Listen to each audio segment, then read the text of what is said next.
Buenas Ya, tardes a, adelante. Sí. buenas tardes a todas y todos. Les doy la bienvenida a la mesa, esta parte 2 de la triple crisis planetaria, actores, tensiones y desafíos.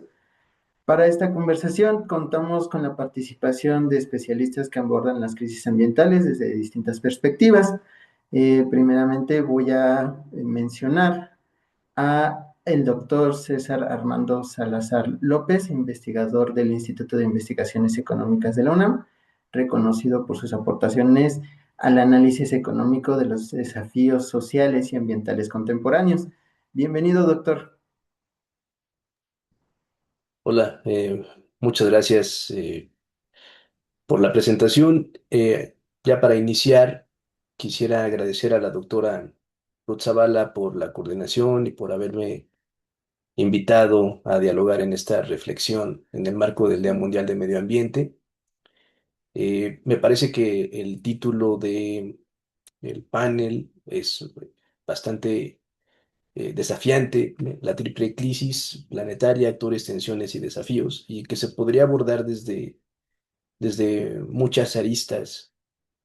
A mí me gustaría, digamos, problematizar y desarrollar esta, que será muy breve presentación, respecto a la importancia que tienen las acciones globales contra el cambio climático. Y esto es así porque debemos indicar que la contaminación no conoce límites territoriales. el- la forma en la que se disemina por el planeta no reconoce de estos límites políticos territoriales. E incluso podríamos decir que estos son intertemporales, ¿no? O sea, la contaminación que se dio, que tuvo lugar en el contexto de las revoluciones industriales, pues justamente tiene hoy día un impacto sobre el medio ambiente y bueno, o sea, es relevante entender la historia. Entonces, dado que no hay ambiente, no hay límites territoriales y que es un problema intertemporal, pues las acciones globales deberían tener un impacto importante sobre la forma en la que se organizan las políticas en contra del cambio climático. Yo comienzo un poco indicando que como parte de estas acciones globales, pues tenemos el objetivo 13 de los Objetivos de Desarrollo Sostenible y la Agenda 2030, la cual pues es adoptada por la Organización de las Naciones Unidas y aprobada por todos los estados integrantes de esta organización en 2015. Digamos, citando los Objetivos de Desarrollo Sostenible, tienen el propósito de ser un llamamiento universal para poner fin a la pobreza, proteger el planeta y mejorar las vidas de las perspectivas de las personas en todo el mundo. Particularmente el objetivo 13, que es acción por el clima. Y, digamos, ya tiene poco más de 10 años, está la firma de esta agenda, de estos objetivos de desarrollo sostenible. Y cuando se hace el balance de qué tanto se ha avanzado particularmente en este objetivo, es crítico, ¿no? De hecho, en términos del propio informe 2025, decía los objetivos alcanzados de acción por el clima son críticos y alarmantes. Es calificado, de hecho, por Naciones Unidas como una emergencia de desarrollo global. Y aunque se reconoce que existen cambios institucionales y en el financiamiento, los indicadores sobre el cambio climático muestran que el mundo está verdaderamente lejos de cumplir las metas que se pusieron en torno al Acuerdo de París. Digamos, particularmente lo que dice este informe 2025, pues bueno, es el objetivo 13 es uno de los objetivos más rezagados. Eh, Tiene menos del 35% de los objetivos que se debían haber cumplido ya en términos de lo programado que se tenía para llegar al 2030. Y hay una cosa también adicional que no solamente es cuestión de este objetivo 13, sino en general de todos. Me parece que en muchos sentidos es difícil incluso cuantificarlo porque no existe como esta disponibilidad de información para poder analizar el conjunto de los datos. Ese es un tema que en algún momento se debe de, también de abordar, porque incluso hasta cuando hay cambios, digamos, de regímenes al interior de los países, o la forma en la que se concibe desde ciertas instituciones internacionales, los problemas, hay cambios en las métricas, no se puede dar continuidad, en fin, ¿no? Ese es también es un problema que se debería abordar, aunque no es privativo de esto. Eh, bueno, ya lo mencioné, la meta 13.2, que es la meta de políticas, se considera encaminada, ¿no? Debido a que los países han en cierto sentido adoptado ciertos planes climáticos nacionales, que es algo de lo que yo quiero abundar un poco más adelante. También la meta 13.3 de sensibilización muestra un progreso moderado, porque se han dado ya algunos avances en este tenor. Pero las metas 13.1, 13A y 13B presentan progresos realmente marginales y requiere que se aceleren significativamente, que se tomen en cuenta. ¿Y estos qué son? Bueno, primero, resiliencia y capacidad de adaptación. Ya les menciono, dicen progreso marginal, hay algunos países que tienen algunos tipos de planes para gestionar desastres naturales, pero la mayoría no están allí y pues algunos, como indica el propio informe, pues simplemente están en el papel. El otro que me parece que es muy relevante, que también tiene apenas un progreso marginal, es el de los compromisos en torno a la Convención Marco de las Naciones Unidas sobre Cambio Climático.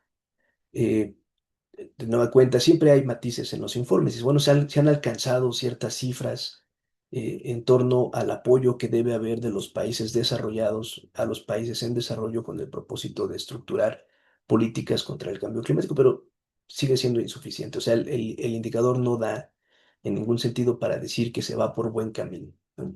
Y el otro, que es el 13B, que es planificación y gestión relativas al cambio climático, ¿no? Que, digamos, sí es como los países en desarrollo, los menos avanzados, pues pueden tener una mayor capacidad de planificación y gestión en torno a las políticas respecto al cambio climático, ¿no?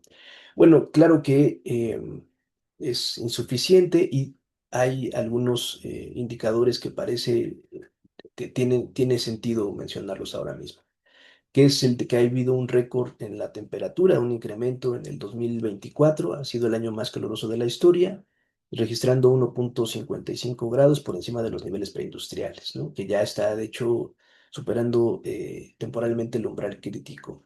En fin, bueno, no voy a ir, ya vi que ya me tardé un poco, voy a ir más rápido respecto a esto. Digamos, hay otro actor que es muy relevante en todo esto, que es el Grupo Intergubernamental de Expertos sobre el Cambio Climático, ¿no? Que es una institución técnica y científica, pero que su mandato es estrictamente científico y neutral, ¿no? Lo cual digamos, la palabra neutral siempre tiene un contexto que hay que tomar con cuidado, pero es estrictamente científico. Pero no puede decirle a las personas, a las naciones, a los países, no puede decirle cómo gestionarlos. O sea, pone la literatura, hace la revisión, pone los datos, pero no puede decir cómo gestionar el cambio climático. Y es aquí donde se llena un vacío que no alcanza a abordar la autoridad supranacional y entonces deja que los países pongan un poco como una calificadora financiera, que haya consultoras que les digan qué es lo que tienen que hacer en torno a su gestión de cambio climático. Y aquí me gusta retomar el digamos, el análisis que hacen Mazzucato y Collington respecto justamente a esta industria que llena el vacío que hay en torno a la propuesta de políticas supranacionales, lo que son las consultoras climáticas. Y entonces ellas después de revisar digamos, los casos, dice, bueno, las consultoras lo que han proporcionado a los gobiernos y empresas son una apariencia de compromiso ambiental, ¿no? no impulsan políticas eh, transformadoras reales. Entonces, dicen, funcionan solo como un maquillaje corporativo o político. De hecho, hacen una acusación en torno a que hacen una manipulación de modelos económicos y climáticos, justamente con el propósito de, entre comillas, hacer viables los planes que ellas mismas proponen.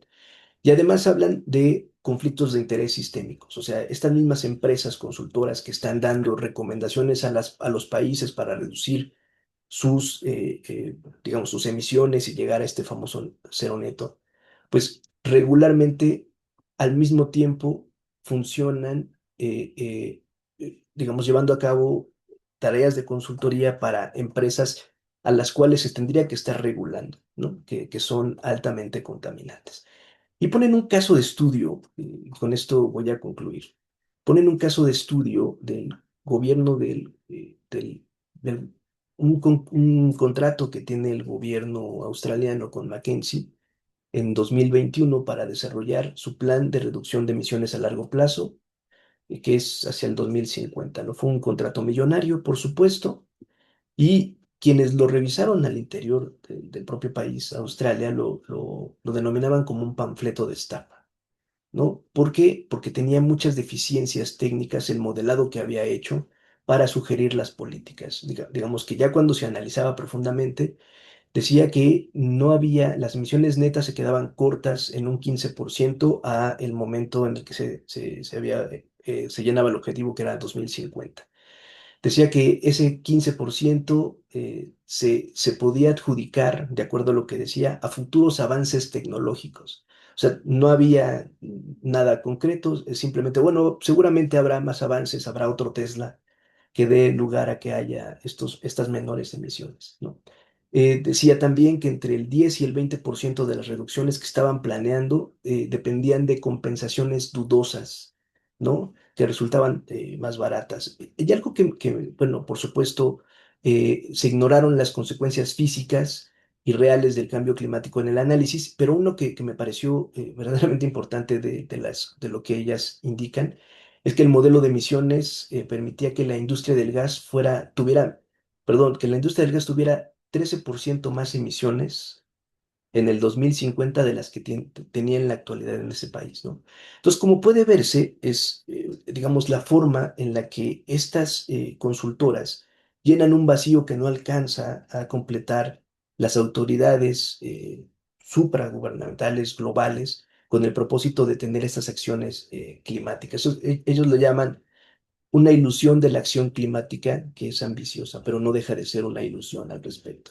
Entonces, y ya con esto cierro porque me he pasado, eh, es muy importante tener políticas y acciones globales, ¿no? Porque al final de cuentas, los estados, ¿no? Deben imponerse ante los intereses de estas compañías globales que son, pues, las realmente contaminantes. Entonces, bueno, perdón por lo que me pasé, les agradezco su atención. Muchas gracias, doctor César Armando Salazar.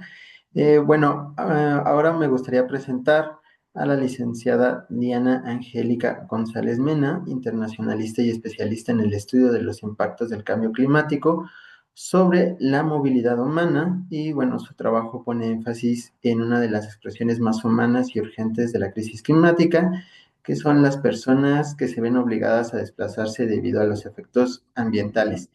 Bienvenida, licenciada Diana, adelante. Muchísimas gracias. Yo tengo una presentación preparada, entonces voy a compartir mi pantalla, nada más para que me puedan decir si ya la pueden ver.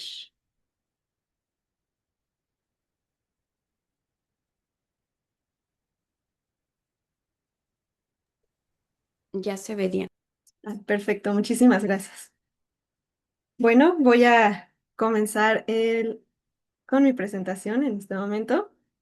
Primero quisiera agradecer a la presentación que me hicieron para poder introducirme, agradecerle también a la doctora Ruth por la invitación a este panel, a los colegas que tratamos este tema tan importante y bueno, a las demás personas interesadas en lo mismo, que creo que es un tema del que tenemos que hablar porque si no, no se le va a dar más visibilidad de la que se le tiene que dar. Bueno, ahora sí, hablando de esta triple crisis planetaria en la que, como ya se ha mencionado también en el panel anterior, es esta pérdida de biodiversidad, la contaminación y el cambio climático, yo me enfoco más en lo que es el cambio climático y en una de las áreas que más afecta, aunque de manera silenciosa, por decirlo así, el cual es la movilidad humana. Siento también que cada vez es menos silenciosa esta afectación, pero poco a poco vamos a ir viendo este sentido.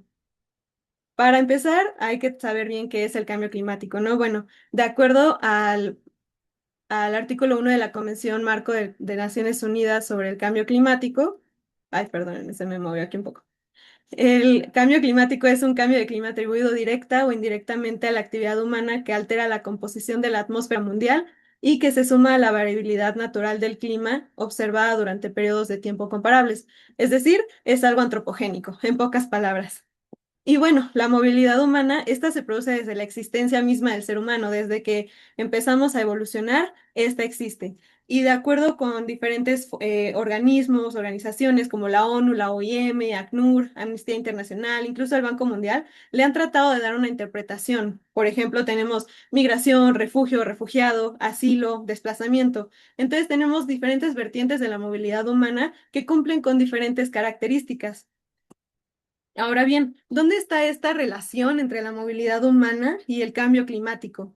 Bueno, no hay una relación directa. Para empezar, hay que saber que la movilidad humana es multifactorial. Por eso es muy difícil vislumbrar cuando es solamente de cambio climático. Pero hay que tener en cuenta que el cambio climático también es un potenciador de los demás factores que impulsan a la movilidad humana.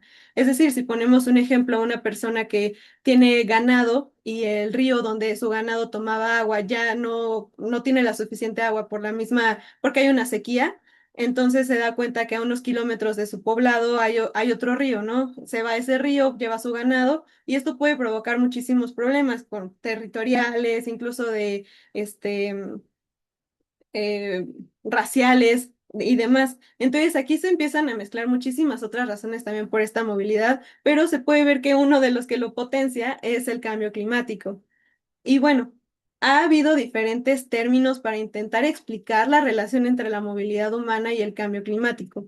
Por ejemplo, está migración por motivos ambientales o climáticos, migración ambiental, refugiados climáticos, incluso climigración. Hay muchísimas palabras que se han intentado otorgar para explicar este fenómeno.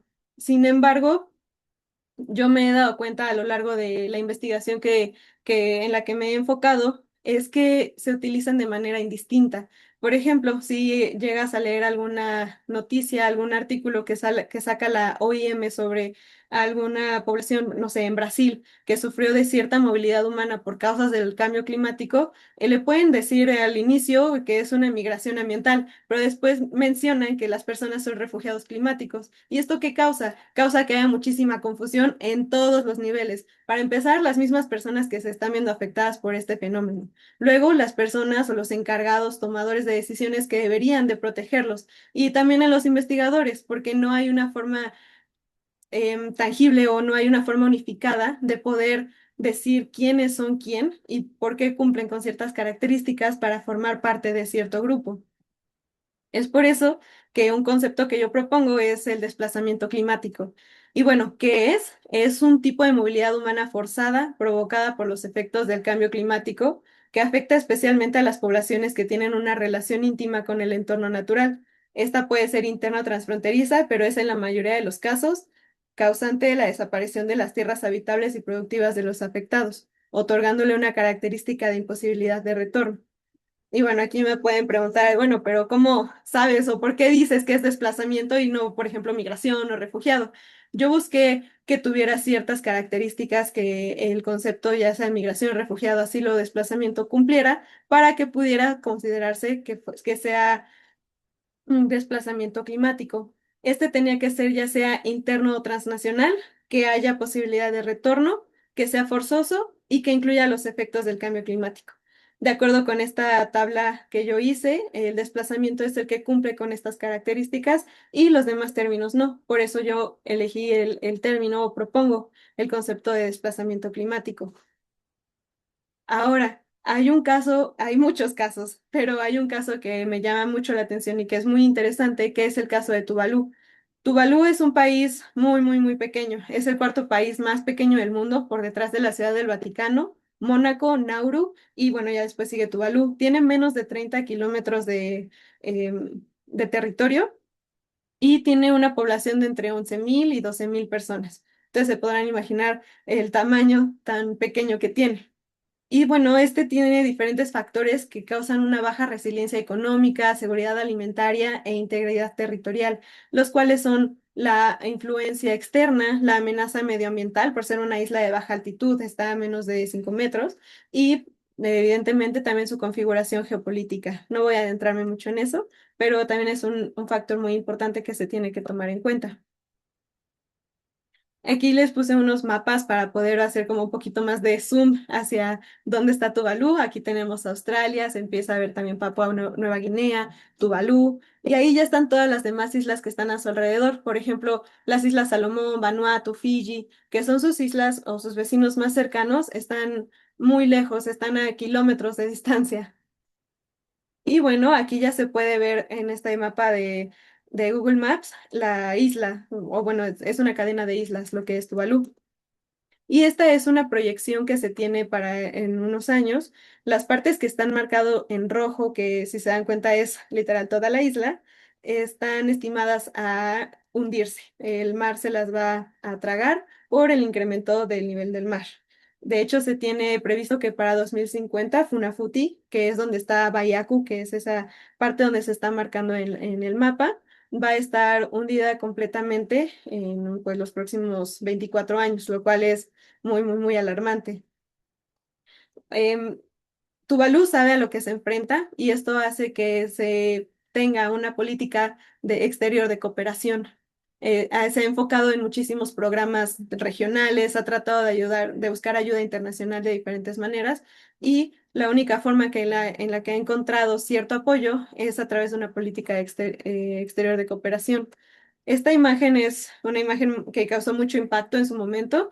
Fue en la COP26, que fue en el 2021. Ahí el ministro de Relaciones Exteriores de Tuvalu hizo un video donde hablaba de esta importancia de cómo el nivel del mar está tragándose a la isla y lo hizo pues con un traje vestido, con un traje metido adentro del mar, ¿no? Entonces, es también para generar este impacto, para que se vea que estos efectos son reales, que ya son tangibles y que ya no estamos hablando de un efecto que va a pasar en 100 años y no lo vamos a notar, ¿no? Son personas que ya están sintiendo estos efectos del cambio climático y que están causando una movilidad humana. Dentro de esto hay un tratado que se llama el Tratado de Unión Falepili. Lo firmó Tuvalu con Australia. Este fue firmado en el 9 de noviembre de 2023 y entró en vigor el 28 de agosto de 2024. Es muy poco tiempo el que tiene que fue firmado y que entró en vigor. Sin embargo, ofrecen diferentes cosas muy interesantes. Lo que sucede es que Australia le ofrece a 280 visas por año a los tuvaluanos para que puedan irse a vivir de manera permanente a Australia. Sin embargo, no dice bajo qué estatus ingresan.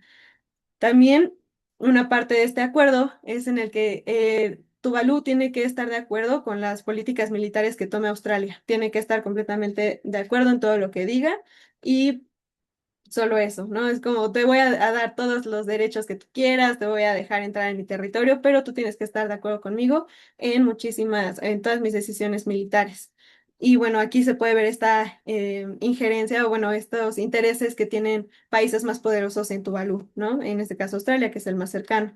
Y bueno, algo que no se trata, de que no se habla en este tratado, son los riesgos a los que están enfrentándose no solo los tuvaluanos, sino también los australianos al recibir personas nuevas. Por ejemplo, se tiene el riesgo a transmitir o a recibir enfermedades de las que los cuerpos de unos y de otros no están acostumbrados, ¿no? De hecho, hace unos años hubo un brote de gripe en Tuvalu que fue muy grave porque Tuvalu no suelen tener gripe. Entonces, imaginen una sola gripe, cuánto daño puede causar. Y si ahora se van a un país completamente desconocido en cierta manera, qué tantas enfermedades pueden ellos estar susceptibles a recibir, ¿no? También estamos hablando de una lucha territorial porque no se menciona hasta en dónde van a estar ubicados, qué es lo que van a estar haciendo, nada, solamente les están dando las visas. Y otra cosa muy importante es el riesgo a la apatridia, porque el territorio va a desaparecer. Entonces, si recordamos todos los factores que se necesitan para hacer un estado y que el estado es el que te da esta nacionalidad, si de repente ya no tienes un territorio, entonces, ¿qué pasa, no? Me quedo ya sin nacionalidad, me vuelvo apátrida aunque me vaya a vivir a otro país. Australia nunca menciona que les van a dar la nacionalidad australiana. Entonces, es un tratado que es nuevo, es innovador, les está dando toda esta entrada, los está permitiendo ingresar a su país, lo cual es muy bueno. Sin embargo, hay puntos que todavía faltan de tratar y de mejorar. Es por eso que estos temas, como se mencionaba anteriormente, tienen que ser tocados y tienen que seguir trasladándose no solamente en el ámbito académico, ¿no? Sino que se tiene que buscar hacer políticas reales en las que se vean beneficiadas las personas que están siendo afectadas, porque no están recibiendo una protección. Si ni siquiera reciben un nombre, si ni siquiera el fenómeno recibe un nombre, ¿cómo ellas van a poder ser protegidas? ¿Cómo van a poder ser ayudadas? Entonces, es algo muy importante que tenemos que seguir tratando. Y bueno, por el momento lo voy a dejar hasta aquí y muchas gracias por escucharme. Muchas gracias, licenciada Diana. Bueno, ahora me gustaría dar la bienvenida al maestro César Daniel Diego Chimal, especialista en relaciones internacionales, estudios urbanos y justicia ambiental. Su trabajo académico aborda las intersecciones entre ciudad, medio ambiente y transformación social, incorporando perspectivas críticas sobre los desafíos que enfrentan nuestras sociedades ante las crisis ecológicas contemporáneas. Bienvenido, le cedo la palabra, maestro. ¿Qué tal? Muy buenas tardes, muchas gracias. También me voy a permitir compartir la pantalla, nada más si me indica si ya está. Se ve. Bueno, pues muchas gracias. Antes de iniciar, por supuesto me uno a los agradecimientos tanto a la doctora Ruth por la organización de esta mesa, como por supuesto a la Asociación Mexicana de Estudios Internacionales por brindarnos el espacio justamente para platicar, dialogar y sobre todo discutir de un elemento tan importante en el marco de un día que se conmemora y que sin duda alguna plantea cómo es que estamos en este momento frente a esa triple crisis y en realidad frente a una multidimensionalidad de crisis, ¿no? Entonces, ya la ponente y el ponente que me han antecedido, la verdad es que han abordado elementos muy significativos y al respecto a mí, el día de hoy me gustaría platicar un poco sobre la situación de dónde se encuentra la agenda climática en la actualidad. Y he titulado esto del retroceso político a la adaptación pragmática, reconfiguración de esta agenda. Un poco a manera de introducción, me gustaría destacar que durante la última década la agenda climática se ha enfrentado a una situación bastante complicada. En realidad es que desde los estudios internacionales hemos visto que hay diferentes elementos que han poco a poco ido desvaneciendo esa gran importancia que parecía tener por ahí de 2015, digamos, la situación del cambio climático, las cuestiones que tenían que ver con el enfrentamiento de la degradación ambiental y que por lo menos en los últimos 10 años hemos visto un retroceso importante, particularmente por algunas condiciones, ¿no? Primero, polarizaciones políticas que evidentemente han reflejado la llegada de ciertos gobiernos en algunos países que tienen una agenda no digamos anticlimática, pero sí por lo menos donde en realidad no es una prioridad y eso ha reducido presupuestos, quitado personal, hecho que en realidad haya una condición de menor atención y esto no solo ocurre con gobiernos de extrema derecha, también puede ocurrir con otro tipo de vertientes políticas, donde se ve el medio ambiente como una situación, una arista que no es tan importante particularmente frente a temas económicos o frente a situaciones conflictivas, ¿no? Otra parte, una resistencia a los sectores económicos, particularmente los combustibles fósiles. Ahora veremos el caso en particular, pero si bien es cierto, habíamos avanzado en ciertos procesos de la llamada transición energética, por ejemplo, en Estados Unidos se habían dado ciertas medidas para intentar dejar un poco el uso de la máquina de combustión interna, pues en realidad es que con la llegada de nuevos gobiernos hubo un retroceso completo, se aperturó otra vez el mercado y hay una producción en masa, fundamentalmente donde se demandan más combustibles fósiles. Crisis energéticas, tanto a nivel local como a nivel global. Hoy, sin duda alguna, un tema fundamental, un poco tiene que ver con el aspecto de las ciudades y cómo vamos a pensar las ciudades hacia 2050 en términos de los consumos energéticos y cuáles serán las demandas y las condiciones que éstas tengan frente a escenarios que se avecinan cada vez más intensos en términos, por ejemplo, del incremento de la temperatura. Y por supuesto, en términos, digamos, de ya una situación mucho más global, los conflictos geopolíticos, ¿no? Evidentemente, las invasiones a Venezuela e Irán, las tensiones entre Estados Unidos y China, entre Rusia, entre las situaciones que tienen que ver con una situación muy alarmante, que es el aseguramiento de los recursos naturales estratégicos, no es simplemente para tenerlos ahí, es para utilizarlos. Y por lo tanto, si se aseguran combustibles como el petróleo, como la situación del gas, pues evidentemente esto tendrá una repercusión en la intensidad que van a tener estos elementos, por supuesto, en la generación de energía y por supuesto en la condición de las emisiones de gases de efecto invernadero. Frente a este contexto, un poco la pregunta guía que me gustaría plantear respecto a esa triple crisis es cómo se ha transformado la agenda climática frente a estos obstáculos. Pues, de alguna forma, uno de los conceptos que me parecen más pertinentes para hablar de esta situación es la llamada posposición del cambio climático o climate delay, que evidentemente hace referencia a una situación donde el tema cada vez entra en una situación más conflictiva, pero no solo se trata de dejar de hablar de él y tampoco es parte de un negacionismo climático, es una condición mucho más refinada de cómo se entiende este proceso donde no se ha atacado el problema en su magnitud, pero al mismo tiempo se dice que sí se ha hecho. Y entonces los discursos sobre el retraso climático, mencionan LAM, impregnan los debates actuales justamente para decir, existe el cambio climático, pero se justifica que hay inacción o los esfuerzos son insuficientes por múltiples razones. Y entonces en la discusión contemporánea, en las convenciones internacionales, pues en realidad vemos cada vez más una mayor institucionalidad, un mayor camino hacia la construcción de gobernanza, pero una menor capacidad de las medidas que se toman para hacer frente real a esta problemática, ¿no? Entonces, ¿cuáles son estas condiciones que podríamos visualizar? Pues vamos a pensar que, por ejemplo, desde el inicio ya de una condición institucional de regulación de marcos estables de cambio climático, particularmente con el inicio de la Convención Marco y después de las COP, pues en realidad no hay una disminución en términos de los gases de efecto invernadero. Si bien es cierto, esto no significa que no sean importantes y esto no significa que el multilateralismo y las COPs no funcionen, lo que sí es necesario decir es que el alcance ha sido sumamente limitado. De hecho, de acuerdo con el objetivo del Acuerdo de París, que era limitar el aumento de la temperatura a 1,5 grados centígrados, pues en realidad en 2023 encontramos ya, con base en la información del IPCC, un aumento de 1,48 grados respecto a los niveles preindustriales. Dice el IPCC que de seguir esas tendencias podríamos alcanzar ese umbral crítico que se había definido entre 2030 y 2035. La pregunta es, ¿por qué entonces las COP, que funcionan anualmente, que tienen una gran condición en términos de marcos normativos, que tiene una situación importante de cómo se hace esta negociación climática, no están logrando acatar o imponer ciertas acciones que de alguna manera limiten la situación? Pues uno de los rasgos que vale la pena aquí destacar es que las COP tienen muchos intereses y, por ejemplo, solo por mencionar algo, en la COP 30, que fue la última en Brasil, se acreditaron 1,602 representantes de la industria fósil, es decir, el 4% de la COP estaba de alguna manera siendo representada por una de las principales industrias que tiene una responsabilidad y que evidentemente ha buscado privilegiar los intereses que tienen y no entrar en una discusión sobre el proceso de transición.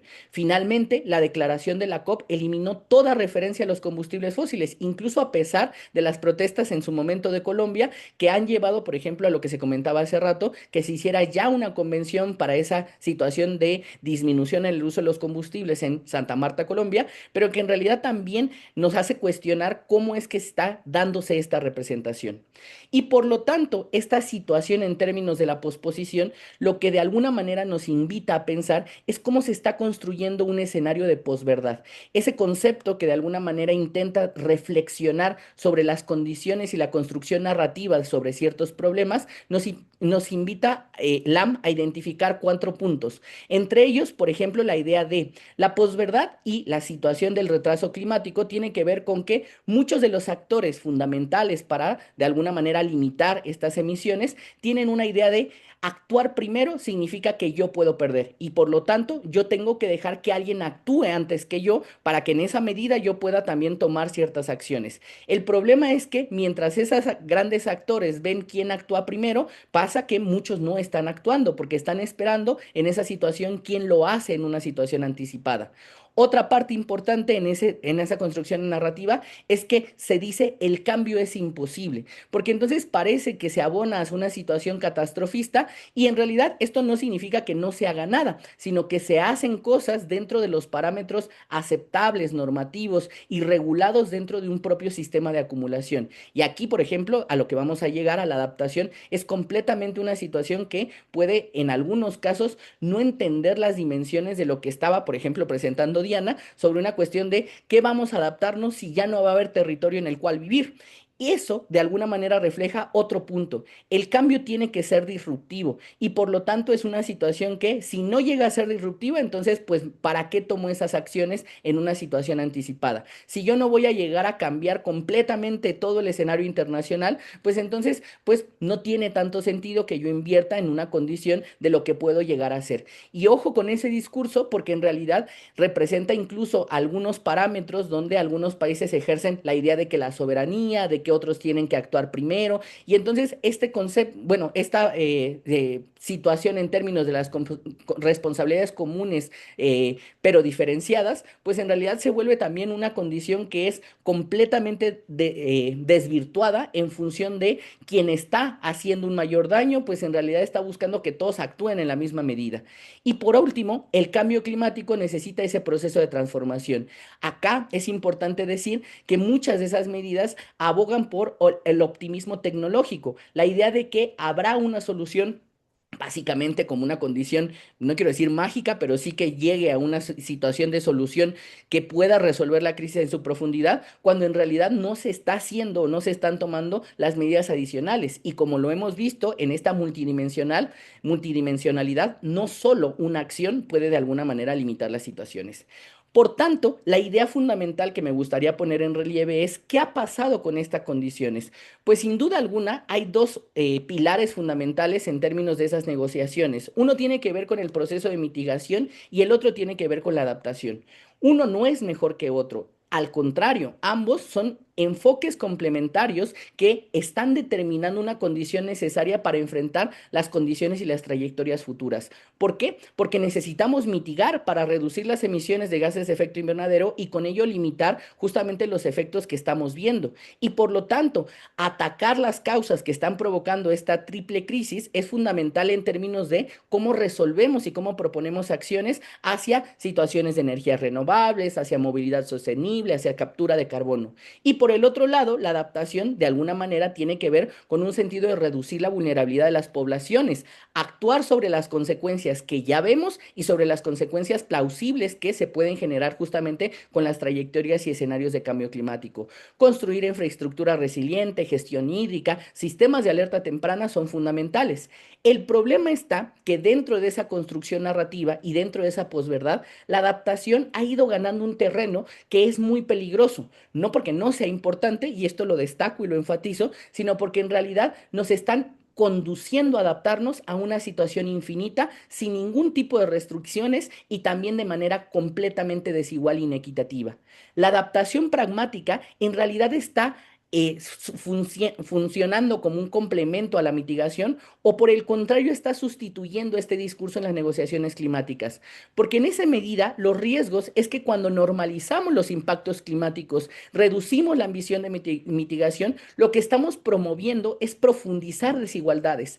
¿Quién se puede adaptar dentro de un país? Por supuesto, tiene que ver con condiciones estructurales. ¿Quiénes tienen acceso al consumo de energía? ¿Quiénes tienen acceso a un sistema agroalimentario? ¿Quiénes tienen acceso a un sistema de movilidad eficiente? Es una situación completamente desigual. Y cuando exigimos dentro de un territorio adaptarse a todas y todos por la misma medida, pues en realidad estamos transfiriendo responsabilidades a una situación que es muy difícil de asumir.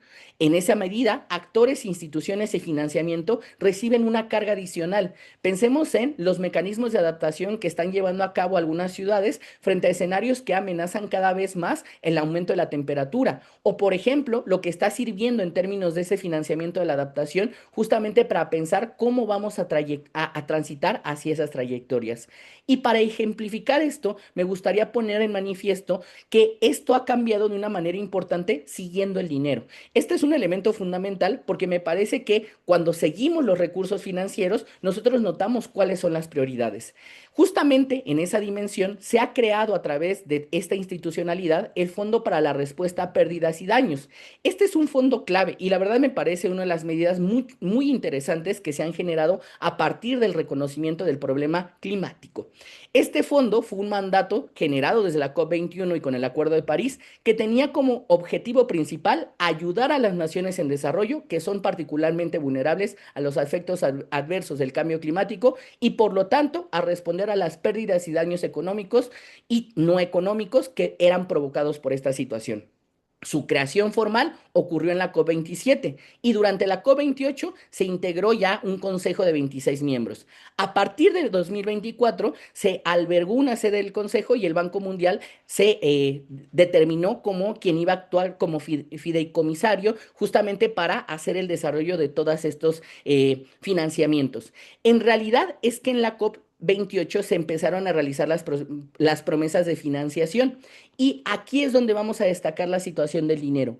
Este fondo tiene un compromiso del cual ya varios países han cumplido con su cuota de 614.58 millones de dólares. Es un fondo bastante importante porque lo que representa es la capacidad para algunos países que sufren ya estas consecuencias tener recursos adicionales. Sin embargo, ¿hacia dónde se está dirigiendo esta situación? Pues vemos que en la misma COP30 en Belén se aprobó un fondo para la adaptación. Este es un tema mucho más amplio de apenas 135 millones. Es decir, prácticamente 3 veces el fondo de adaptación tiene los recursos con los que actúa el fondo que tiene que ver justamente con medidas un poco más generales. Y el fondo de daños es una respuesta inmediata, es una respuesta que nos identifica que el problema ya está aquí y que por lo tanto estamos entrando en una fase donde es preferible destinar recursos a lo que ya está pasando que a construir condiciones en términos de capacidades de adaptación y peor aún en situaciones de mitigación.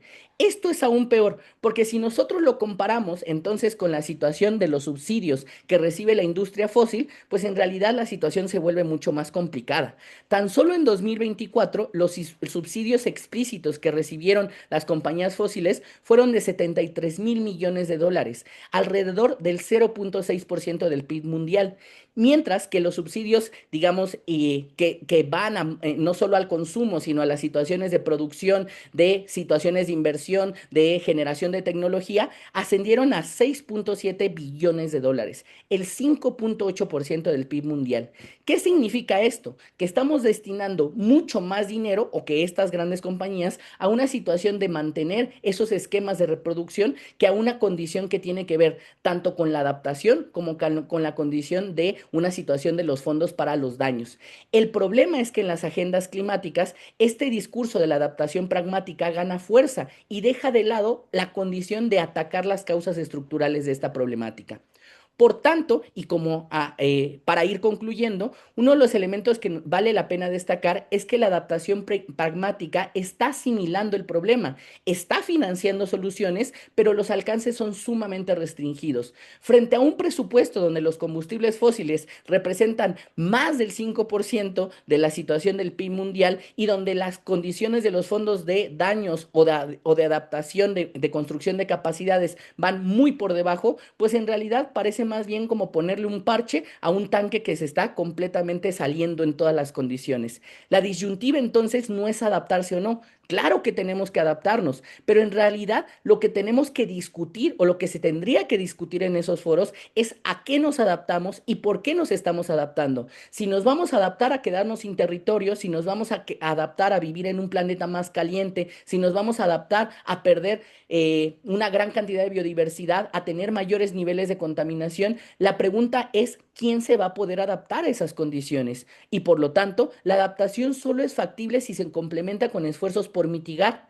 En esta condición, en tiempos de construcción de narrativas, justamente como la situación de la posverdad, de la adaptación pragmática, disputar el centro de la adaptación como medio y no como fin es clave, tanto en el multilateralismo como en las negociaciones climáticas, porque cuando dejamos que el discurso se desempeñe y se desarrolle únicamente en función de las condiciones de aquellos que están poniendo en la agenda climática los intereses y que no están reproduciendo o que no están atacando las situaciones estructurales del problema, pues en realidad la adaptación va a llegar a un punto donde sea imposible y donde en realidad nos enfrentemos a un planeta mucho más caliente, mucho más en una situación donde tengamos incapacidad de reproducción de la vida.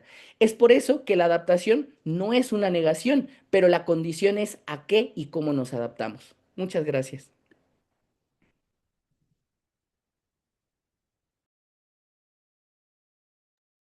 Muchas gracias, maestro César. Finalmente, doy la bienvenida también al maestro Carlos Muñoz Piña, economista ambiental con una amplia trayectoria internacional. Actualmente se desempeña como director de investigación e integridad de datos en el World Resources Institute y su trabajo se ha centrado en el diseño y evaluación de instrumentos económicos para la protección ambiental en áreas como bosques, agua, energía, pesca, economía circular y cambio climático. Sus investigaciones han contribuido al desarrollo de políticas públicas y marcos normativos en diversos países en América Latina. Bienvenido, maestro. Adelante. ¿Qué tal? ¿Qué tal? Muchas gracias. Gracias, profesores, profesoras, por el diálogo. Está muy bueno. Y yo soy parte del WRI y también de la Universidad del Medio Ambiente en Valle de Bravo. Lo que les voy a estar contando son resultados de investigación en varias áreas que tienen que ver con nuestro triple reto, nuestra triple crisis planetaria. Y mi forma de decirlo es que si las crisis están conectadas, pues las soluciones también están conectadas. Y ahí es donde tenemos que trabajar conectándolas. Voy a comenzar con esta presentación y díganme si se alcanza a ver y si está funcionando bien. Ya la podemos ver. Muy bien. Bueno, pues la WRI hace investigación que busca ser transparente, que busca estar respondiendo a preguntas de diversos actores a nivel sociedad y llevan una teoría del cambio, es decir, es investigación para la acción. Somos relativamente conocidos por varios de los instrumentos que ya tenemos. Tenemos Global Forest Watch, que es una forma de ver qué tanta deforestación ha habido en diferentes partes del mundo. Tenemos también Aqueduct, que es lo mismo para ver dónde hay escasez de agua relativa. Y buscamos ayudar a empresas, a comunidades, organizaciones sociales, gobiernos locales, gobiernos nacionales y organizaciones internacionales. Y el día de hoy vengo a platicarles de una dimensión que yo creo que puede contribuir a la solución de la triple crisis conectada, tiene que ver con las cadenas de valor, las cadenas de valor sustentables. Y básicamente lo que hacemos ahí es identificamos dónde se están perdiendo ecosistemas, no solo bosques deforestándose, sino también otros ecosistemas perdiéndose y cuando vemos que las empresas, las personas como consumidores les importa eso y dicen, yo no quiero, yo sí quiero consumir, quiero comprar este café, este chocolate, pero no quiero que mi compra esté contribuyendo a la degradación. Entonces, vamos a pensar consumidores conscientes, personas y empresas conectándose. Y la idea es que, bueno, si tenemos políticas corporativas que están extendiendo en su cadena de valor, no solo influyen en el momento, vamos a decir, la relación producto-consumidor, sino a lo largo de toda su cadena. Uno de los conceptos más importantes para nosotros en WRI es la idea de una transición justa como el valor agregado, la actividad económica que ayuda a que la gente tenga ingresos para sus familias, que pueda tener una vida digna y la idea es esta, es que la transición sea algo que no deje a las poblaciones más vulnerables perdiendo. Bueno, ¿a qué nos referimos con transparencia y trazabilidad, con estas cadenas de valor sustentables? Pues analizamos 94 iniciativas en el 2023, iniciativas que existían para que hubiera una compra sustentable.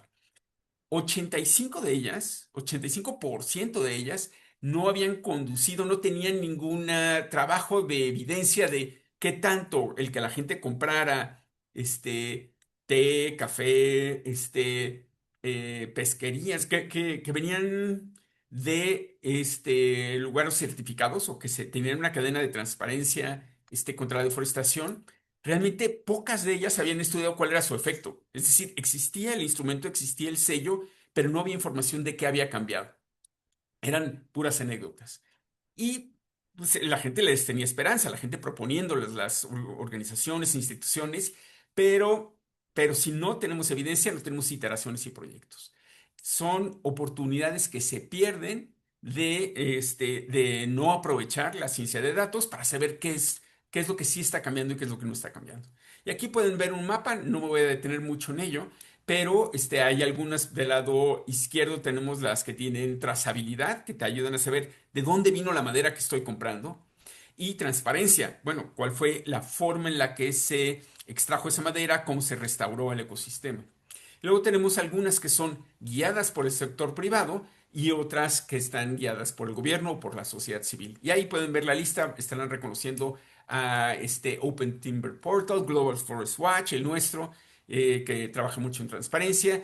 Tenemos iniciativas privadas de consumo, etcétera. Pueden mapear cada una de estas iniciativas ahí.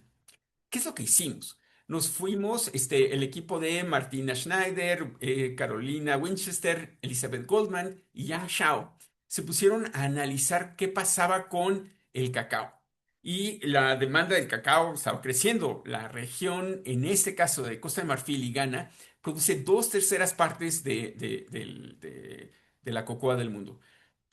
Fue domesticada en México, en nuestras zonas costeras, pero de aquí salió a todo el mundo. Entonces, una tercera parte, en toda la primera década y media de los 2000, una tercera parte de los bosques de Ghana y una cuarta parte de los bosques de Costa de Marfil fueron reemplazados por huertas de cacao, por cultivos de cacao. Piensen, es una tercera parte de la selva la cambiaron. Y en 2017 esta situación ya estaba causándose tanta deforestación que dijeron una iniciativa de bosques y cacao en 2017 y dijeron, queremos tener cadenas de valor libres de deforestación. Esto es muy importante porque tenemos dos movimientos presentes igualmente importantes, no solo para un tipo de cultivo, sino en general para todos aquellos que pueden tener un impacto, que es la Unión Europea también está poniendo regulación para que las cadenas de valor, lo que se importa por parte de la Unión Europea, venga de cadenas libres de deforestación. Si van a llegar a aguacates, que no sean aguacates mexicanos, que vengan de bosques que estaban ahí, que fueron deforestados para expandir. Otra iniciativa, en este caso Sur-Sur, es entre China y Brasil. China importa muchísimo de su soya y de su carne de Brasil.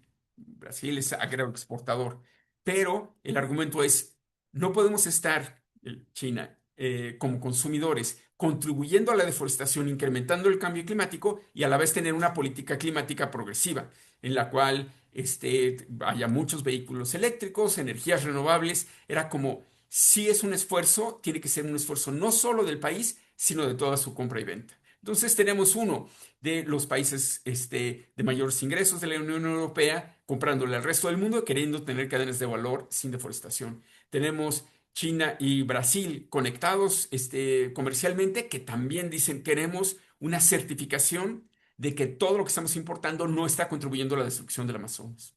Entonces, aterrizados en y ahora regresamos. La gran visión, lo que está pasando ahorita, vamos a ver qué hicimos en esta investigación. Y una de las cosas que tenemos es que se les pidió a las empresas anonimizado que nos dijeran quiénes eran sus proveedores. 19 empresas dijeron, todos estos granjas, huertos, predios nos están proveyendo. Les dieron los datos y los sobrepusimos a dónde estaban los bosques. De tal manera que podíamos decir, ahorita te están vendiendo estos 200 pequeños productores. Y si tú vas a consumir más, esta zona, esta franja de bosque se puede perder si de repente te dicen, te ofrecemos 10% más o tú quieres comprar 10% más. Puede venir de incrementos en la productividad de las zonas que ya están trabajando, que es deseable, o puede venir de zonas nuevamente deforestadas o zonas deforestadas por primera vez, de las cuales no es aceptable, no es deseable tenerlo. Entonces, básicamente tomamos el mapa y hicimos una cosa que se llama el riesgo de deforestación, donde es que es más probable que con la expansión del consumo de cacao, de la venta de cacao a estas grandes empresas, las 19 empresas importadoras, se vaya a perder. ¿Cuál es el siguiente bosque que está mayor en riesgo de perderse? ¿Y cómo le hacemos para que haya políticas que apoyen, para que la gente que tiene ese bosque no deje de ganar ingreso, nada más que no lo gane de quitar el bosque y sustituirlo por un monocultivo? Muy bien. Esta misma metodología, y obviamente ya pueden descargar estos datos, ya salió la nota técnica y viene con los mapas para hacerlo reproducible en cualquier región, cualquier ecosistema, simplemente con el mismo enfoque.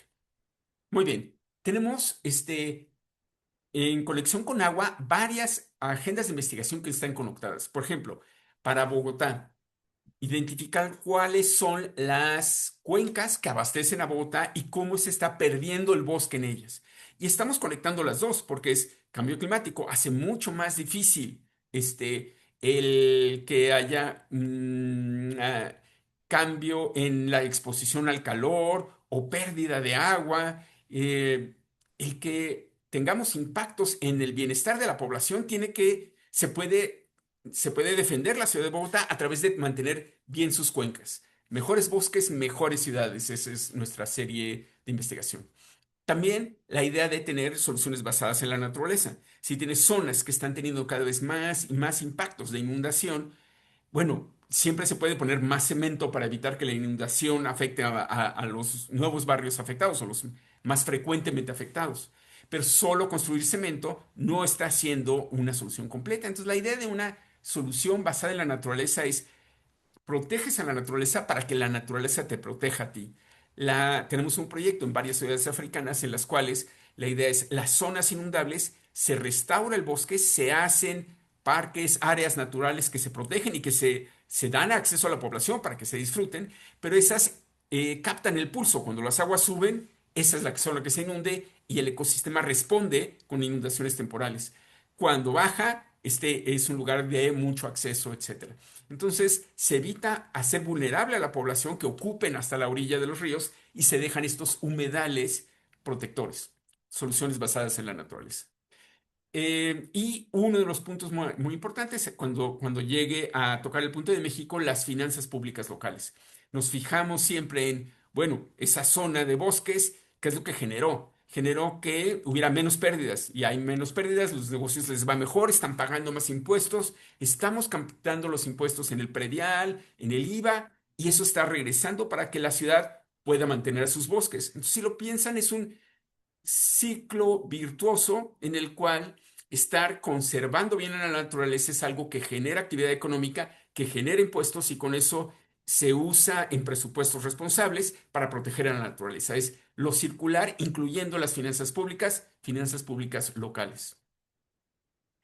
Una de nuestras herramientas, que es la que más se usa en México, es Acueducto. Acueducto se pone a ver dónde están los riesgos de agua.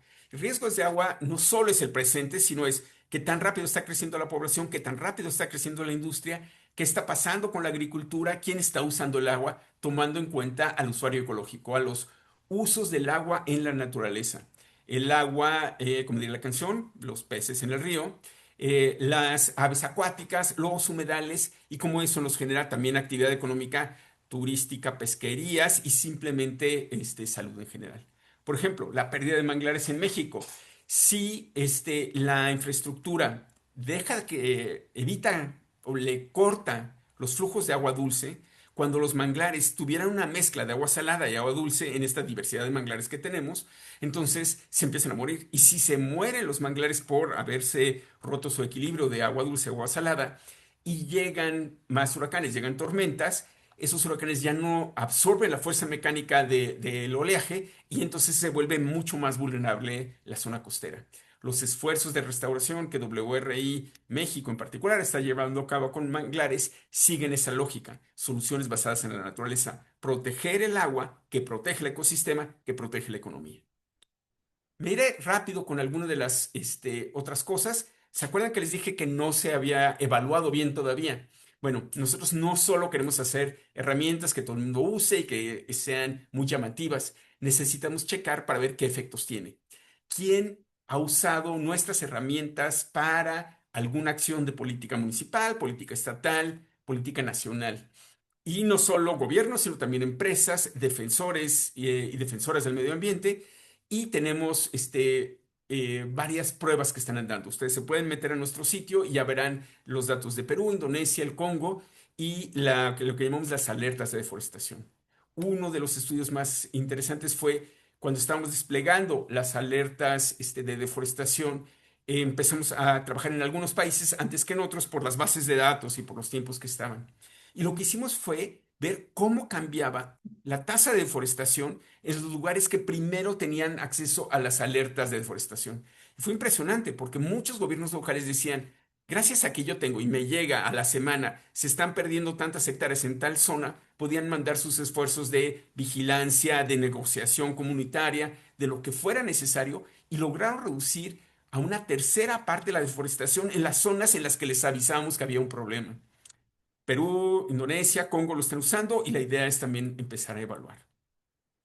Bueno, no tengo tanto tiempo, pero voy a aprovechar para dar dos ideas importantes.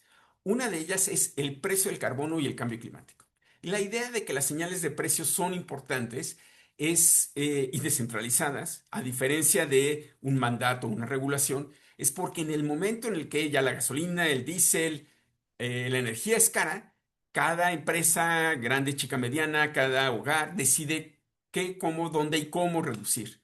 Y esa lo que nos asegura es que se logran reducir las emisiones a un menor costo. No necesitamos tanta información, simplemente los precios son una señal. Esto está basada en varias de las teorías pigouvianas, coasianas, la economía institucional, varios de los premios Nobel en economía que tienen que ver con medio ambiente, es esta idea de las señales del mercado, pero también crear nuevos mercados. Si no hay un comercio de carbono, ¿cómo vamos a mandar una señal más fuerte de qué reducir? Los sistemas de comercio de emisiones son ellos, las compensaciones forestales también lo son. La idea de poner impuestos para mandar una señal de ahorro y usar esos recursos para reconocer los servicios ambientales prestados es una de las más importantes.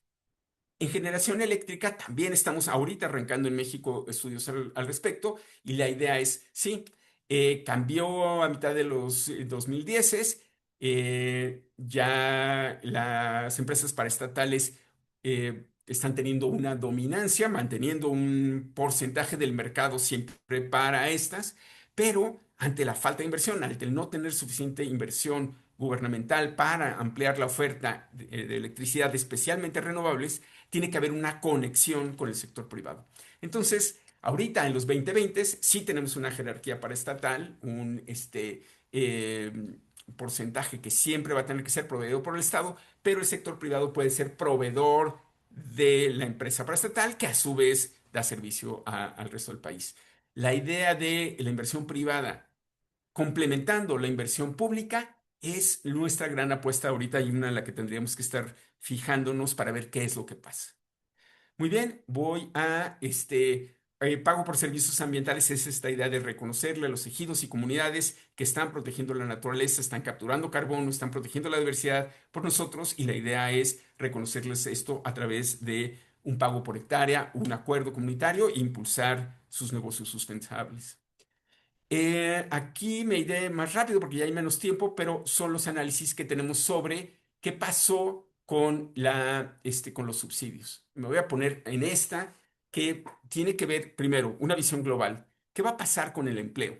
Ya lo platicaba el ponente anterior diciendo que una de las resistencias es de parte del sector que diría, si hay una transición energética, yo voy a perder mi empleo. Si trabajo en la industria fósil y lo van a quitar, hay una resistencia política natural ante el miedo a lo que va a pasar y entonces hay una resistencia a acciones más fuertes de cambio climático.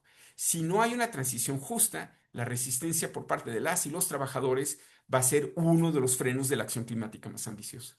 Entonces, en nuestro último reporte que se llama Jobs and Skills, estamos fijándonos en el empleo y en la capacitación, en las habilidades que tiene la gente que le son reconocidas en el mercado laboral y que es parte de su complemento de ingresos. Es decir, si una persona, si tenemos una ingeniera petrolera, se le reconoce su trabajo y lo que ha invertido en tener esas habilidades. Si la industria petrolera cerrara de repente, esas habilidades ya no estarían retribuyendo y habría un choque de ingreso para ella, su familia, las familias que trabajan ahí, las comunidades enteras, regiones enteras carboníferas sufrirían choques y generarían resistencia.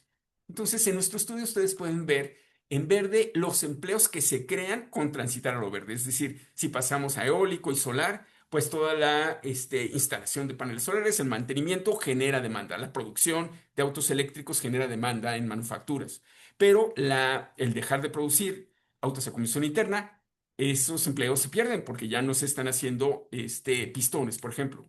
Entonces, en verde es lo que se gana, en rojo lo que se pierde, y las rayas en negro son el rango. Por ejemplo, puede estar entre 15 y 50 lo que vayamos ganando de empleo verde en manufactura. Muy bien. En agricultura pasa a tener irrigación, agricultura resiliente al clima, puede generar pues 255 millones de empleos nuevos, pero podrían estar en un rango entre 120 y 395. La pérdida también en promedio es menos 65 millones, pero hay estimaciones, estudios que dicen puede ser más, otros que puede ser menos. Y sobre todo, esto es a nivel global, nos hace falta el estudio para México. Pero en general lo que vemos es que hay una ganancia de empleo al pasar a lo verde. Hay el construir la infraestructura sustentable demanda mucha mano de obra, demanda mucho empleo y van a ser empleos bien pagados, pero la transición requiere que la gente tenga las habilidades. Pasar a alguien de un sector al otro sector, si no tiene las nuevas habilidades, si no formamos nueva gente o ayudamos a capacitar en lo verde a tecnologías que están transitando, la disrupción del empleo es grande. Podrá durar unos meses, podrán ser muchos, podrá ser un golpe al ingreso mayor si no hay seguridad social que lo cubra, pero debemos de poner mucha atención. Y ya, yo me detendría, tenemos análisis de cómo los subsidios a combustibles fósiles en México iban a los hogares de mayores ingresos, los que tenían autos, y ahorita que estamos en una situación de impuestos, bueno, en los 2020 de impuestos positivos, cómo se convirtió eso más bien en gasto público y que iba y que fue resiliente en México a las primeras disrupciones globales. Ahora estamos en una situación en la cual en el diésel sí se está reflejando en parte, ganamos menos impuestos a partir del diésel, y en gasolina el estarla manteniendo al precio que está teniendo un costo fiscal. Pero bueno, analizar las consecuencias de eso es trabajo en conjunto. Yo aquí me detendría. Muchas gracias por escuchar. Muchas gracias, doctor Carlos Muñoz Piña, y muchas gracias a todos los participantes en esta mesa. Y bueno, antes de pasar a la sección de preguntas y respuestas, me gustaría invitar a nuestros participantes aquí en el Zoom a dejar sus preguntas en el chat, pero también hacer la cordial invitación, perdón, a todas las personas que nos ven en Facebook para que también nos compartan sus preguntas para nuestros panelistas. Y bueno, sin más preámbulo, voy a leer la primera pregunta. Para el doctor Salazar, usted hablaba de conflicto de interés entre consultoras y empresas que deberían ser reguladas. ¿Por qué los estados no hacen esa consultoría? ¿Y de qué forma las empresas pueden influir en las recomendaciones de las consultoras para los estados? Adelante, doctor Salazar. Es una pregunta interesante, muchas gracias. Pienso que, como lo mencionaba, hay una necesidad de reconocimiento respecto a las acciones que se están llevando a cabo, ¿no? Entonces, es mucho más, me parece, dejar la responsabilidad de que alguien te diga lo que debes hacer y si lo estás haciendo bien, ¿no? Em, Yo lo veo en el caso como una calificadora eh, de deuda, por ejemplo. ¿No? Hay una controversia recientemente por la baja de calificación de la deuda mexicana, pero estas calificadoras que ahora, digamos, reducen su calificación o que siempre están como ahí en el ojo del huracán, son las mismas calificadoras que dijeron que los bonos subprime estaban correctamente evaluados, ¿no? Entonces, es un tema, me parece, sí político, me parece que también es un tema que refleja esta idea de la puerta giratoria, ¿no? Sin duda alguna, tiene que ver con, eh, pues, los grandes intereses que se tocan respecto a estas industrias altamente contaminantes, ¿no? Hay algunos términos, incluso como, o sea, las empresas, por ejemplo, en lo particular, no tienen responsabilidad social desde mi perspectiva, ¿no? Eh, o sea, lo que te hace una empresa, lo que te hace volverte una empresa es esta idea de tener un máximo beneficio, ¿no? Para quien es el dueño, para los accionistas, en fin. Pero hay siempre ciertas políticas que se hacen a partir de estas empresas, ¿no? Que en cierto sentido no es más que este greenwashing que se le llama, ¿no? O sea, de intentar como mostrar al mundo que estás haciendo algo para que todo siga igual, como el gatopardismo, ¿no? Eso es lo que yo tendría que decir respecto a esa, a esa pregunta. Por supuesto, es todo un marco. El libro al cual hacía referencia de Mazzucato, eh, pues justamente lo que dice es que cuando se llevan a cabo estas consultorías, pues obvio hay un traspaso de rentas desde el Estado, que es el que las paga en el caso de las consultoras estatales, ¿no? Las paga, pero además en el fondo hay una pérdida en torno a las capacidades técnicas de los estados, porque las transfieren, ¿no? Y eso me parece muy grave, o sea, no deberían transferirse, deberían concentrarse. Y ese es un punto relevante en términos de las políticas, pues sí, de las políticas climáticas y de otra cualquier índole, ¿no? Eso es lo que tendría que responder. Muchas gracias.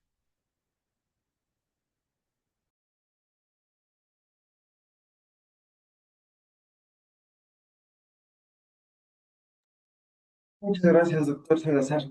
De acuerdo, pasamos a la siguiente pregunta para la licenciada Diana.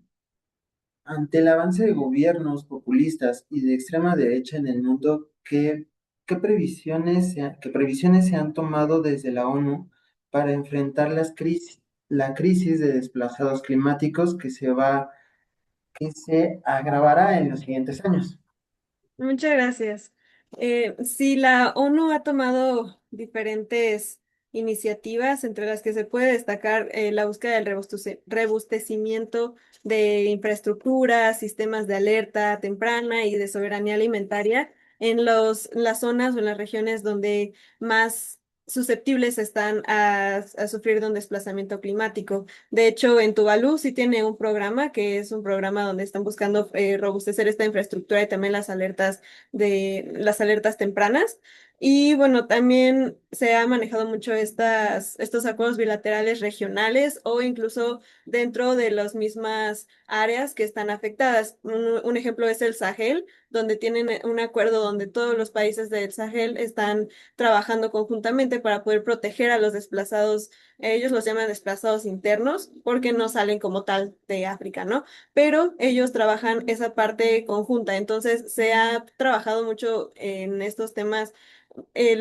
Bueno, es que los países que más afectados están por esto no se ven sumamente afectados, por decirlo así, de las decisiones políticas que otros países menos poderosos o que están más o menos en el mismo ámbito político puedan tomar. Por eso ellos están trabajando conjuntamente, ya sea regional, continentalmente. Y bueno, en cuanto a la ONU, sí se está buscando este programa de robustecimiento de infraestructuras. Muchas gracias. Muchas gracias, licenciada. De acuerdo, la siguiente pregunta va dirigida para todo el panel, quien guste responderla. Son varias en una sola, entonces trataré de darle un poquito de orden, pero si requieren que la repita, no hay ningún problema. Voy a empezar. ¿Cuál debería ser la responsabilidad de las empresas respecto a los residuos y el impacto ambiental de los productos que ponen en el mercado? ¿Deberían estar obligadas a recuperar los materiales de sus productos una vez utilizados, rediseñarlos para que generen menos residuos o se degraden fácilmente o ambas cosas? Y en contraste, eh, ¿cuál es la responsabilidad que corresponde a los consumidores y a la sociedad en general dentro de este proceso? ¿Debemos exigir algo a las empresas o solo con consumo responsable? Las actividades de las empresas, el principal factor que impulsa la crisis climática actual y otras problemáticas ambientales, o existen otros factores igualmente más determinados.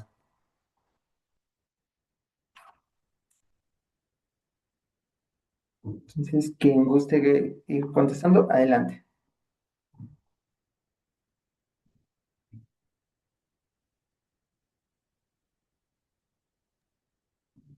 Yo siempre cediendo el espacio a mis compañeros, pero como quieran. César, adelante, ¿tú qué opinas?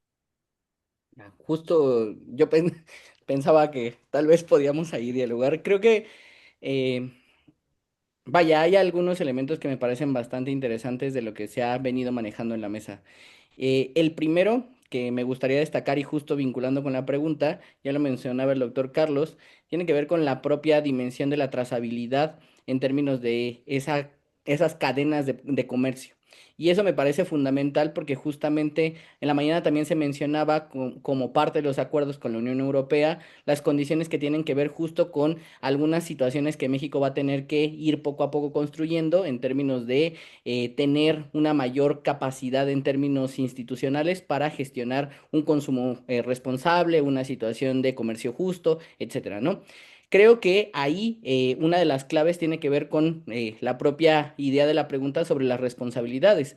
Ya se ha hablado de esta condición porque evidentemente representa una situación diferenciada. Sin embargo, también hay que atribuir una condición en términos institucionales y eso es qué es lo que podemos exigir como consumidores en términos de esa situación, más allá del consumo responsable que de alguna manera puede estar presente en todo momento.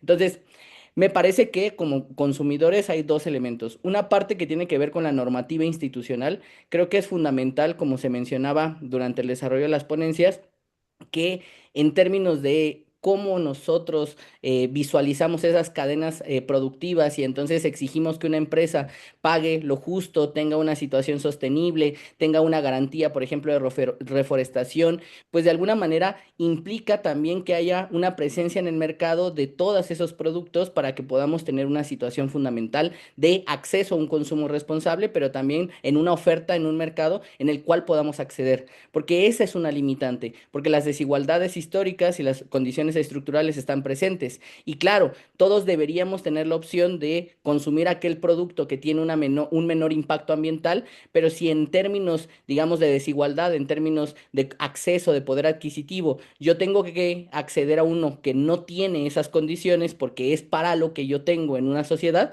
pues en realidad es que ahí hay un problema estructural y no nada más es hacer un proceso en términos de una parte de esa cadena. Y el otro elemento que me parece, digamos, también necesario de discutir, tiene que ver justamente con la dimensión planteada sobre las condiciones digamos, de la situación fundamentalmente de cómo es que nosotros asumimos nuestra parte y nuestra responsabilidad en esta crisis ambiental. El doctor César Salazar hablaba mucho de estos compromisos y estos ODS y el avance de las metas que se han ido poco a poco logrando, algunas que están en una disputa, unas situaciones que están presentes. Cómo nosotros asumimos ese papel dentro de una cuestión, digamos, ya local, es fundamental. Entonces, nosotros y los proyectos que se están haciendo para cuestiones de mitigación, para cuestiones de adaptación, deben tener una participación local y una participación activa de las y los ciudadanos en el diseño de esas prácticas. Lo que pasa en muchas ocasiones es que la gobernanza sigue siendo un escenario bastante conflictivo en términos de cómo se toman esas decisiones. Y entonces, claro, hay participación porque se incluye a ciertas comunidades o se incluye a grupos académicos, pero a la hora de tomar la decisión, básicamente sigue siendo una decisión centralizada en muchos casos, particularmente en algunos contextos locales. La gobernanza es uno de los postulados más importantes, pero ¿qué conocimiento es válido y qué conocimiento se pone en práctica y qué conocimiento dialoga? Es fundamental entonces incluirlo de manera clave, porque nada más como una situación, un autor mencionaba justamente que hay un climatismo y ese climatismo es, se privilegia un conocimiento sobre otro y es tan importante el conocimiento técnico, o sea, el doctor Carlos mencionaba cuestiones que tienen que ver incluso con el estudio del metabolismo, bueno, yo estudio el metabolismo urbano, o sea, que tendrían que ver con aspectos técnicos, pero también en las comunidades, en los elementos que están presentes. Entonces, creo que es bastante complejo, pero un poco intentando recopilar las cosas que vimos en la presentación, pues de alguna forma esa responsabilidad pasa por lo institucional y por la acción colectiva.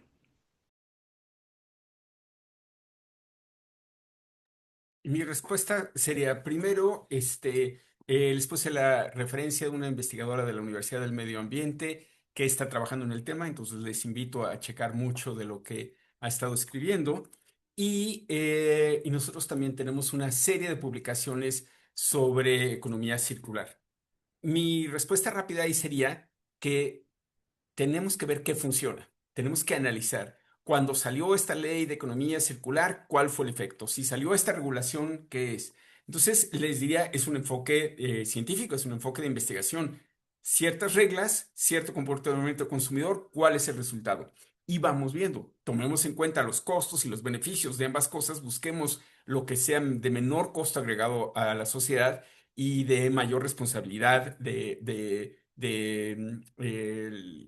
los actores económicos en la decisión, pero vayamos a averiguar. Yo lo que creo, y van a ver varios de nuestros estudios, hay algunas cosas que no funcionan y hay otras cosas que han generado innovación, mayor circularidad. A mí la que más me preocuparía sería la del agua. Creo que en México tenemos un gran problema de escasez de agua en el cual si no empezamos a tratar mayor porcentaje y reutilizar el agua tratada en la industria y en usos posibles para eso, la escasez irá creciendo. El cambio climático para los escenarios para México nos pega con mucho más sequías, escasez de agua en las zonas más pobladas y más industrializadas. Y vamos a estar enfrentando ese problema. Si es que para México la circularidad de agua que requiere a las empresas públicas, las empresas municipales, conectadas con plantas de tratamiento y con consumidores, es en lo que más tenemos que avanzar.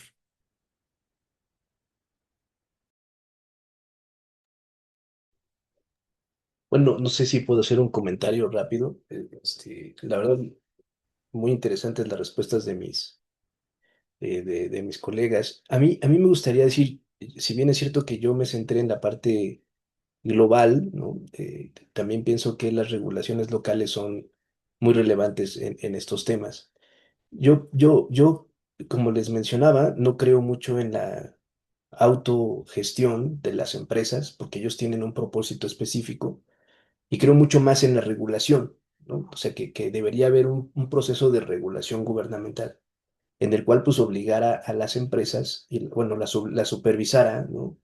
A llevar a cabo las políticas en torno al reciclaje, a la forma en la que tratan sus residuos. Y esto lo vamos a ver, o pienso que lo podemos ver en un sentido muy interesante. Mientras que hay empresas de países centrales o desarrollados que no pueden llevar a cabo cierto tipo de gestión productiva en virtud de las legislaciones ambientales y fiscales que hay en sus respectivos países, pues desplazan esos procesos productivos hacia países que no tengan ni esas regulaciones ambientales ni esas regulaciones fiscales. De allí, me parece que es la forma de analizar todo el proceso de deslocalización industrial y de las cadenas internacionales de valor, ¿no? O sea, el hecho de que un país reciba, en cierto sentido, una industria en específico, no necesariamente tiene que ver con muy bajos salarios o, no sé, cualquiera de estas que escuchamos mucho, sino también tiene que ver con la forma en la que ellos van a poder valorizar sus, su producción a partir de no tener que tener tecnología adecuada ambientalmente. Yo creo que el papel del Estado en la regulación es fundamental.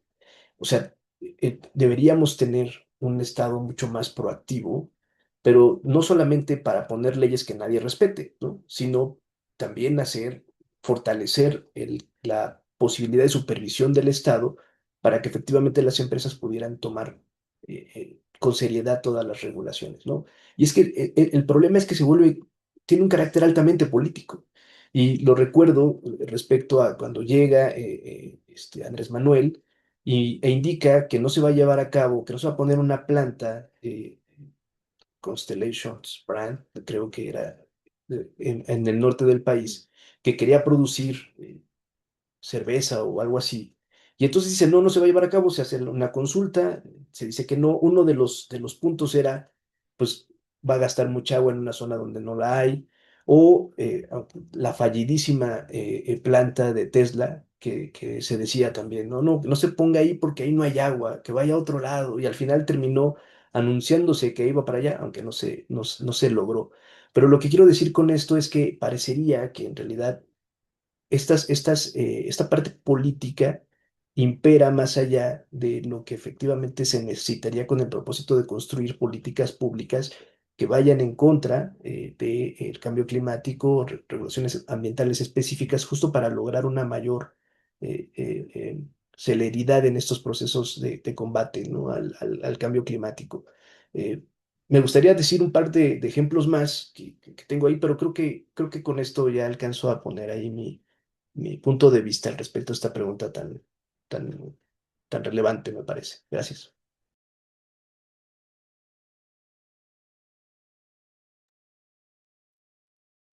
Muchas gracias a todos nuestros ponentes. Si no hay alguna otra respuesta, pasaría a otra pregunta. ¿De acuerdo? Para el maestro César Diego, ¿qué características debería tener la narrativa para que diferentes sectores de la sociedad se involucren en la agenda climática y cómo superar los obstáculos en países como México, donde las personas defensoras de la tierra sufren diversos tipos de violencia? Sí, muchas gracias. ¿Qué características debería tener? Me parece que fundamentalmente debería ser incluyente, no solo participativa, debería ser plural, no solo una condición en términos consultivos, debería tener una dimensión también abierta con perspectiva de género, con defensa de derechos humanos, que sin duda alguna volverían una agenda también mucho más apropiada desde las propias comunidades, ¿no? Y creo que esa es una parte importante. Creo que el tema que hoy nos atañe y que se ha discutido desde la conferencia magistral y en la mesa anterior tiene que ver con que vivimos una triple crisis y vivimos una situación que está enfrentándonos a escenarios cada vez más convulsos y complejos, donde en realidad los conocimientos deben estar presentes en cómo se toman decisiones. Ya lo han como recalcado en la mesa, pero evidentemente eso hace que este problema deje de pensarse también solamente desde las instituciones. Entonces, cuando pensamos en el cambio climático y qué podemos hacer, pues básicamente hay como dos caminos. O le exigimos todo a las instituciones para que tomen conciencia y regulen, o lo asumimos como un problema individualizado donde me tengo que bañar en 15 minutos, apagar las luces. Entonces, en esa parte hay un amplio abanico de opciones donde en realidad debería haber una mayor participación para que esas acciones no se vuelvan individuales, no sean solo individuales, sino se transformen en condiciones colectivas, comunitarias, para que construyan ese proceso y para que poco a poco vayan teniendo presencia justamente en la parte institucional. Entonces, no son como condiciones extrapoladas, sino más bien un proceso de intervención donde la sociedad debe involucrarse en estos problemas, no en la parte final de las acciones a tomar, sino en el diseño mismo de las acciones que se van poco a poco construyendo, ¿no?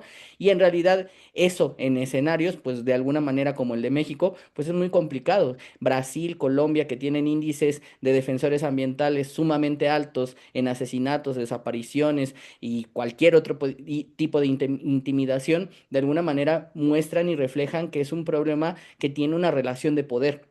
Porque quienes hacen eso son fundamentalmente los intereses, las compañías, las empresas que no quieren que alguien proteste contra una situación que de alguna manera puede afectar sus intereses económicos, o un gobierno que no quiere poner en duda un megaproyecto o una situación que evidentemente refleja esa dinámica de poder. Entonces, ahí ya hay incluso normativa.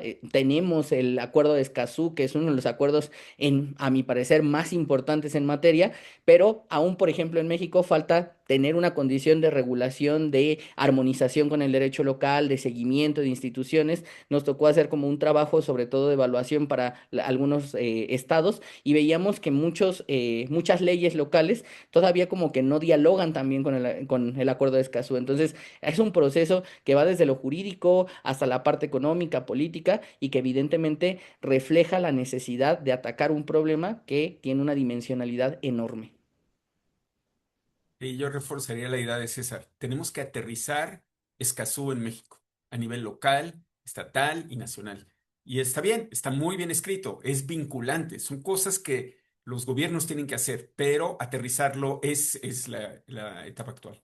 Yo les puse referencia a un estudio en el cual comparamos el efecto que han tenido diferentes organizaciones de defensa de derechos y ambiente, y vemos el efecto positivo que han tenido. Han detenido la deforestación, han detenido la degradación de recursos naturales, la contaminación del agua. Es un papel muy importante, y lo que tienen ahí es un recurso documentado de dónde están. Y también documentamos qué espacios ocupan, qué espacios se les han dado, qué espacios se han abierto y cuáles espacios todavía no están abiertos. Yo diría aterrizar Escazú en México y abrirles más espacios.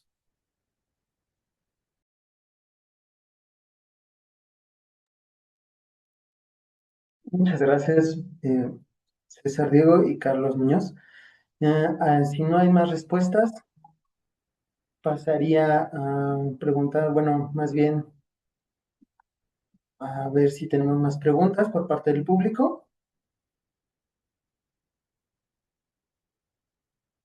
Yo le haría Mm, una pregunta a César.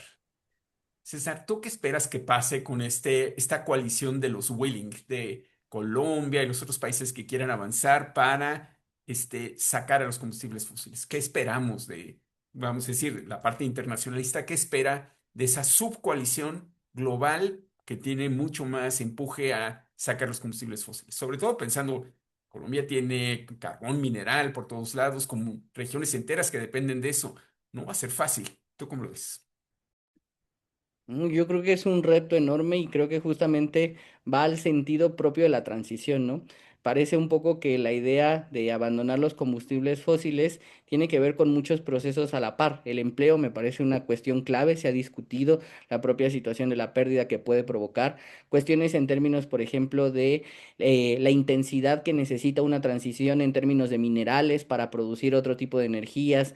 Entonces, un punto clave, y aquí tal vez me gustaría enfatizar, yo creo que un proceso de transición justa implica una modificación en la matriz energética que no niega la posibilidad de usar combustibles fósiles, pero que preserva una condición mucho más equilibrada y equitativa para democratizar la energía, ¿no? Y eso es fundamental porque el proceso de alguna manera implica considerar que tenemos matrices sumamente dependientes, y eso sí no puede de alguna manera mantenerse, ¿no?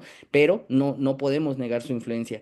Y en términos de esa alianza, que me Entonces parece es una clave. estrategia laboral inclusive, y no estamos viendo, o sea, está Relaciones Exteriores, está los ministerios de Medio Ambiente y de Energía, pero no estamos viendo a los ministerios de Trabajo unirse a ese esfuerzo.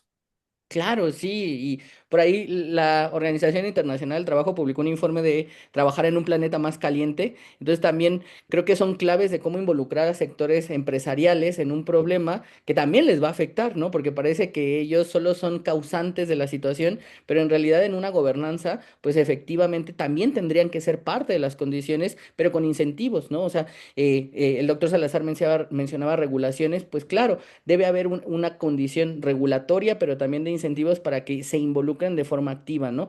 Y en esa parte, tal vez ya nada más como en la última situación, la esperanza me parece que tiene que ver mucho también con la capacidad que tenga que ver con los procesos políticos en Colombia, que tenga que ver con la situación del avance de la agenda, porque aquí el problema es que en la COP, por ejemplo, esta reunión surge también como un esfuerzo muy importante de países que están abonando por un proceso de transición, por una situación paulatina, progresiva, de dejar de utilizar carbón, gas, petróleo, que en realidad se enfrentan a una dimensión coyuntural, que es hoy en el mundo se está planteando la necesidad de usar más gas, más carbón, más petróleo. Entonces, ¿cómo vamos a resolver esto en términos institucionales? Pues me parece que la iniciativa es fundamental, que la propuesta que sale de Santa Marta es muy, muy clara, que para las relaciones internacionales tiene que ser un punto de inflexión para empezar a abonar en la discusión, pero por el otro lado, me parece que esto no se va a lograr si hay una situación en el marco internacional de mayor conflictividad por recursos estratégicos, mayor disputa por la situación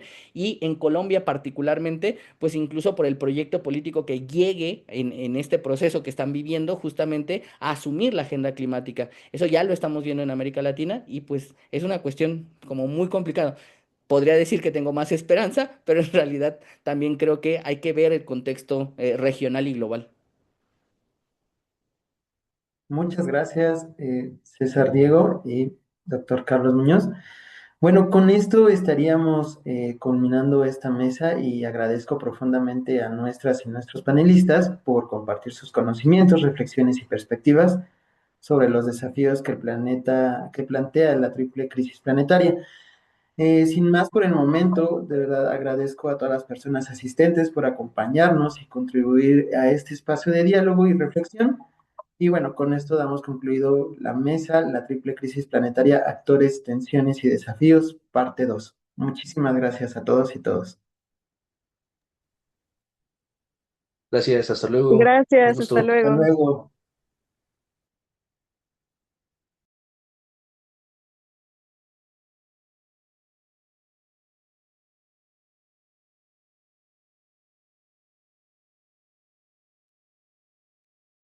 Muchas gracias, Carlos, por la transmisión.